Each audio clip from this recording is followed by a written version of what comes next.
নমস্কাৰ। আজি এইটো ভিডিঅ'ৰ মাজেৰে আলোচনা কৰিম মেমৰেণ্ডাম অফ এছ'চিয়েশ্যন নাইবা MOA আপুনি কিদৰে বনাব সোসাইটি এক্টৰ আন্ডাৰত আপোনালোকৰ NGO ফাউণ্ডেশ্যন নাইবা এছ'চিয়েশ্যন বা সোসাইটি যিকোনো ধৰণৰ আপোনালোকৰ ৰিলিজিয়াছ ইনষ্টিটিউশ্যনছ মন্দিৰ কমিটি নাইবা আপোনালোকৰ ধৰি লওক নামঘৰ কমিটি ইত্যাদিসমূহ ৰেজিষ্ট্ৰেশ্যন কৰিবলৈ হ'লে পঞ্জীয়ন কৰিবলৈ হ'লে সোসাইটি এক্টৰ আন্ডাৰত 1860 এই সোসাইটি ৰেজিষ্ট্ৰেশ্যন এক্ট 1860 আন্ডাৰত ৰেজিষ্ট্ৰেশ্যন পঞ্জীয়ন কৰিবলৈ হ'লে মেমৰেণ্ডাম অফ এছ'চিয়েশ্যন বা MOA বুলি এখন আপোনালোকৰ ডকুমেণ্টছৰ প্ৰয়োজন হ'ব। সেইখন ডকুমেণ্টছ আপোনালোকে কেনেকৈ বনাব বা কি ফৰ্মেটছত ডকুমেণ্টছখিনি আপোনালোকে বনাব লাগে তাৰ ডিটেইলছ ডেমো সহ মই এইটো ভিডিঅ'ৰ মাজত আলোচনা কৰিবলৈ ওলাইছোঁ। পোনপ্ৰথমে আপোনালোকৰ মেমৰেণ্ডাম এছ'চিয়েশ্যনৰ এনেকুৱা এটা ফৰ্মেটত আপোনালোকে বনাব লাগিব য'ত আপোনালোকৰ ওপৰত লিখা থাকিব মেমৰেণ্ডাম এছ'চিয়েশ্যন ফৰ আপোনালোকৰ এছ'চিয়েশ্যনটোৰ নাম বা NGOটোৰ নাম ইয়াতে বা আপোনালোকৰ সোসাইটিটোৰ নাম ইয়াতে দিব। ফিজটো ইয়াতে আগৰ ফিজটো আছিল 50 টকা, ইয়াতে 2500 টকা আপডেট হৈ গ'ল, মাজতে 2000 আছিল।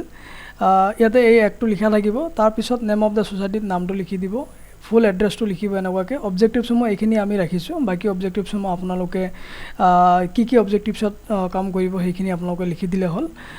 ডেমো ফৰ্মেটত গোটেই অবজেক্টিভছ যিমান অবজেক্টিভছ আছে NGO ৰেজিষ্ট্ৰেশ্যন বা সোসাইটি ৰেজিষ্ট্ৰেশ্যন কৰিব হ'লে গোটেইখিনি আমাৰ এটা বুকলেট বা NGO টিউটৰিয়েল গাইডত আমি ৱৰ্ড ফৰ্মত বনাই ৰাখিছোঁ। আপোনালোকৰ ভিডিঅ'টোৰ শেষত মই ডেছক্ৰিপশ্যনত লিংকটো দি দিম, তাৰ পৰা আপোনালোকে এটা মিনিমাম এমাউণ্ট এটা পে' কৰি আপোনালোকে ডাউনলোড কৰি ল'ব পাৰে। তো বোলো আলোচনা কৰিছোঁ নেক্সট প্ৰচেছত আপোনালোকৰ চিল আৰু ষ্টাম্পটো এনেকৈ আপোনালোকে ইয়াতে প্ৰেচিডেণ্ট আৰু ছেক্ৰেটাৰীয়ে চিল চাইন কৰিব লাগিব। ইয়াতে মই ডেমোৰ কাৰণে আপোনালোকক দেখাবৰ কাৰণে এনেকৈ মই বনাই দিছোঁ। বাইলছ বা ৰুলছ এণ্ড ৰেগুলেশ্যনত চেম প্ৰথমতে NGOটোৰ বা সোসাইটিটোৰ নাম হ'ব, ফুল এড্ৰেছ হ'ব, তাৰপিছত এৰিয়া অফ অপাৰেশ্যন আপোনালোকৰ এণ্টায়াৰ আছামো ৰাখিব পাৰে বা স্পেচিফিক যিটো ডিষ্ট্ৰিক্ট বা যিটো আপোনালোকৰ ব্লকত কাম কৰিব সেইটো দিব পাৰে। এইমছ এণ্ড অবজেক্টিভছৰ প্ৰথম পেজত আপুনি শ্বৰ্টকৈ লিখিছে টাইটেলকেইটা, ৰুলছ এণ্ড ৰেগুলেশ্যনত বা বাইলছত আপোনালোকে ইন ডেছক্ৰিপশ্যনত ডিটেইলছ দিব লাগিব। ডিটেইলছত এনেকৈ আপোনালোকে লিখি যাব যি আপোনালোকে কৰে। মই ইয়াতে বহুতখিনি অবজেক্টিভছ ৰাখিছোঁ, গোটেই ফৰ্মেটখিনি মই ডাউনলোডেবল ফৰ্মেটখিনি টেক্সট ফাইলত মই ৱৰ্ড ফাইলত দি দিম, আপোনালোকে তাৰ পৰা ডাউনলোড কৰি ল'ব পাৰিব। নেক্সট আহিব আপোনালোকৰ মেম্বাৰশ্বিপ কেনেকৈ ৰাখিব। তো ইয়াতে মেম্বাৰশ্বিপৰ এইখিনি গাইডলাইনছ দিয়া আছে। আপোনালোকে যদি এক্সট্ৰাকৈ আৰু মেম্বাৰশ্বিপৰ গাইডলাইন ৰাখিব খোজে বা আমাৰ মেম্বাৰছবিলাক অনলি আমাৰ ডনৰ হ'ব লাগিব বা ডনেশ্যন দিব লাগিব আমাৰ টকাকৈ প্ৰত্যেক বছৰে বা মাহে, নাইবা ইমান এডুকেশ্যনেল কোৱালিফিকেশ্যন থাকিব লাগিব, এনেকুৱা বস্তুখিনি আপোনালোকে ইয়াতে ইনক্লুড কৰিব পাৰে। কালেকশ্যন অফ ফাণ্ডত আপোনালোকে এইখিনি গাইডলাইনছ ৰাখিব লাগিব। তাৰপিছত আপোনালোকৰ প্ৰচেজাৰ অফ জেনেৰেল মিটিংটো দিব লাগিব, কোৰাম অফ দ্য জেনেৰেল মিটিঙৰ বিষয়ে লিখিব লাগিব। তো ইত্যাদি গোটেই যিখিনি লিগেল বা অফিচিয়েল ফৰ্মেটত ডকুমেণ্টছখিনি লাগে গোটেই ডকুমেণ্টছটো মই ইয়াতে আপোনালোকক শ্বেয়াৰ কৰিছোঁ, দেখুৱাইছোঁ। ঠিক সেইদৰে আপোনালোকে 18টা পইণ্টছত আপোনালোকৰ গোটেইখিনি মেমৰেণ্ডাম আৰু বাইলছত অবজেক্টিভছখিনি আৰু পইণ্টছখিনি আপোনালোকে ইয়াতে ফিল আপ কৰিব লাগিব বা লিখিব লাগিব। লিখাৰ পিছত লাষ্টত আপোনালোকৰ যিকোনো 3জন এক্সিকিউটিভ মেম্বাৰে বা কমিটিৰ মানুহে ইয়াতে চাইন কৰি দিব লাগিব। চাইন কৰি আপুনি PDF বনাই এইটো আপুনি ৰেজিষ্ট্ৰেশ্যনৰ কাৰণে এপ্লাই কৰি দিব পাৰে। ইয়াৰ লগতে আৰু এটা বস্তু গাঁঠি দিব লাগিব, যিটো হৈছে আপোনালোকৰ লিষ্ট অফ মেম্বাৰ বুলি এটা ফৰ্মেট আছে, মই সেইটো আপোনালোকক দেখুৱাই আছোঁ।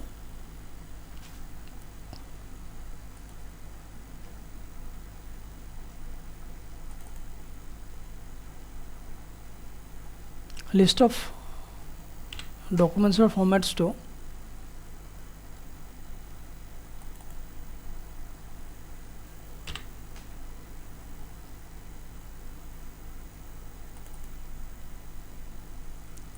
লিষ্ট অফ ডকুমেণ্টছৰ ফৰ্মেটটো আপোনালোকে এনেকৈ বনাব লাগিব।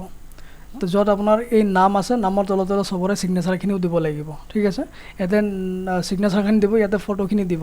এনেকুৱাকৈ আপোনালোকৰ লাষ্টত ইয়াতে ডেট অফ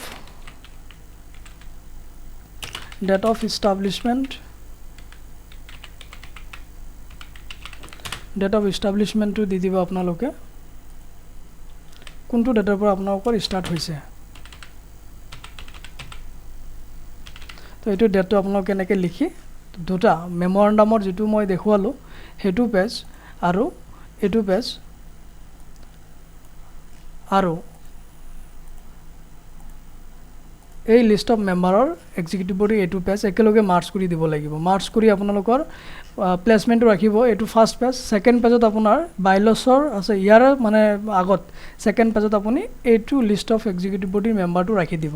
দি মেলি আপুনি ছাবমিট কৰিলে আপোনালোকৰ ৰেজিষ্ট্ৰেশ্যনৰ কাৰণে যিখিনি প্ৰচেছ বাকীখিনি অনলাইন ফিল আপ কৰি ছাবমিট কৰিলে আপোনালোকৰ ৰেজিষ্ট্ৰেশ্যনখিনি কমপ্লিট হৈ যাব। আৰু বাকী কিছুমান ডকুমেণ্টছ লাগে, তাৰে ডিটেইলছখিনি মই বেলেগ এটা ভিডিঅ'ৰ মাজেৰে আলোচনা কৰিম।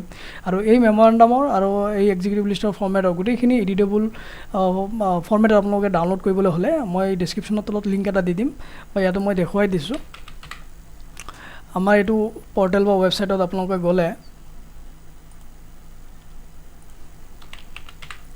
ইয়াৰ পৰা ডাউনলোড কৰি ল'ব পাৰিব গোটেইখিনি বস্তু। ইয়াতে যাই আপোনালোকৰ ছাৰ্ভিচেছত ক্লিক কৰিব। ছাৰ্ভিচত ক্লিক কৰিলে এডিটেবল মেমৰেণ্ডাম এছ'চিয়েশ্যন ইয়াতে আপোনালোকে দেখা পাব। এডিটেবল মেমৰেণ্ডাম এছ'চিয়েশ্যন 599ত আপোনালোকে ইয়াতে এডিটেবল ফৰ্মেটটো ডাউনলোড কৰিব পাৰিব। আৰু এফিডেভিটবিলাক লগা হ'লে এফিডেভিটো ইয়াৰ পৰা 299ত আপোনালোকে ডাউনলোড কৰি ল'ব পাৰিব। তাৰপিছত যদি ৰেডিমেড গোটেইখিনি ফৰ্মেট লাগে, আমি PDF প্ৰভাইড কৰোঁ 499 ৰুপিছত অনলি। তো ইয়াৰ পৰা আপোনালোকে ৰিকুৱাৰমেণ্ট ডকুমেণ্টছখিনি ইয়াৰ পৰা ডাউনলোড কৰি ল'ব পাৰে। লিংকটো মই ডেছক্ৰিপশ্যনত দি দিম তলত। Thank you so' much for ৱাটছিং। যদি কিবা কনফিউজন আৰু কিবা যদি আপোনালোকৰ ৰিকুৱাৰমেণ্ট বা কিবা কনফিউজ জানিবলগীয়া আছে, আপোনালোকে আমাক যোগাযোগ কৰিব পাৰে। কণ্টেক্ট নাম্বাৰ আৰু মেইল হোৱাটছআপ নাম্বাৰটো মই ডিটেইলছ ডেছক্ৰিপশ্যনত দি দিছোঁ, তাৰ পৰা আপোনালোকে আমাৰ লগত যোগাযোগ কৰিব পাৰে। ধন্যবাদ।